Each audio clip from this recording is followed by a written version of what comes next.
दोस्तों, आप सब लोगों को हेमंत पांडे का नमस्कार। ये अपील या ये वीडियो मैं उन लोगों के लिए बना रहा हूँ जो महानगरों से या शहरों से गांव जा रहे हैं। यहाँ की मुसीबत को उन्होंने इतने दिन झेला, लेकिन अब वो नहीं झेल पाए और किसी तरह किसी भी प्रकार से, चाहे बस से हो, ट्रेन से, वो गाँव में जा रहे हैं।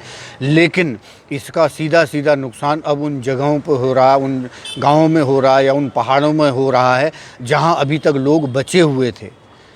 आपकी वजह से वहाँ पर बहुत दिक्कत हो रही है, परेशानियाँ हो रही हैं, शासन प्रशासन सब हिला हुआ है। क्योंकि इस बीमारी से बचने की ना कोई किताब है, ना कोई नियम है, ना कोई कायदे हैं। सिर्फ यही है कि आप डिस्टेंस बना के चलिए, अपने आप को बचा के चलिए, दूसरे को बचा के चलिए।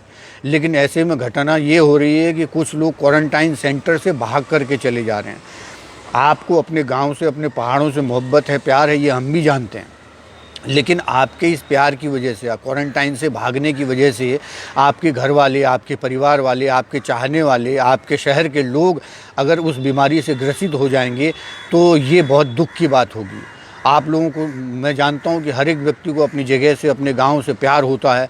मुसीबत में अपनी ही जगह काम आती है, अपना ही घर काम आता है, अपना ही गांव काम आता है। लेकिन ये मुसीबत जो है सोच समझ करके चलने वाली है। ऐसे कई लोग हैं जो साल में, 2 साल में, 4 साल में, 5 साल में एक बार गाँव जाते हैं। मैं आपको व्यक्तिगत रूप से बताऊं, मैं तो हर महीने या तो 2 महीने में एक बार हमेशा ही गाँव जाता हूं, अपने उत्तराखंड में जाता हूं। और तो और मैं तो यहाँ की उसकी मिट्टी भी मैं अब यहाँ पर अपने गमलों में रखता हूँ। अपने गाँव की मिट्टी मैं उस जगह से, उस भूमि से इतना प्यार करता हूँ कि उसने मुझे यहाँ पहुँचाया।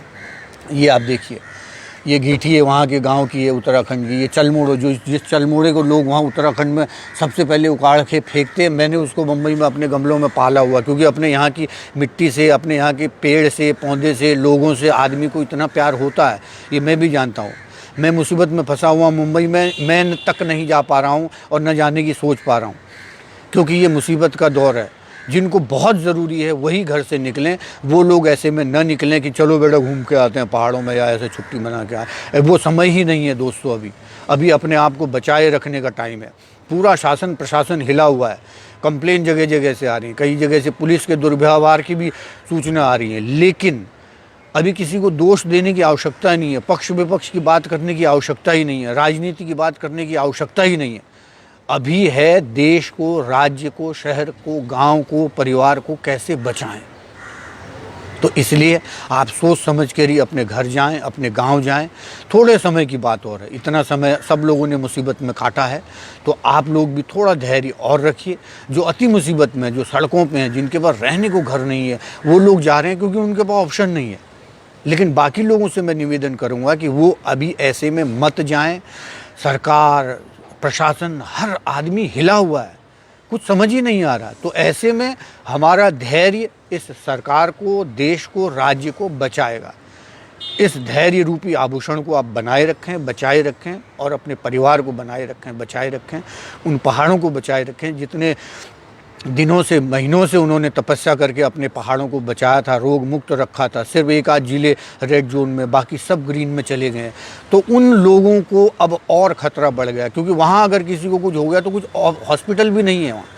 किसी को गढ़वाल के गांव में कुछ हो गया तो उसको सीधे देहरादून लाना पड़ेगा, या कुमाऊं में कुछ हो गया तो सीधे मुंशियारी, कहाँ लास्ट बॉर्डर से फिर हल्द्वानी लाना पड़ेगा। और ऐसा नहीं है कि वहाँ सब सुख सुविधाएं हैं।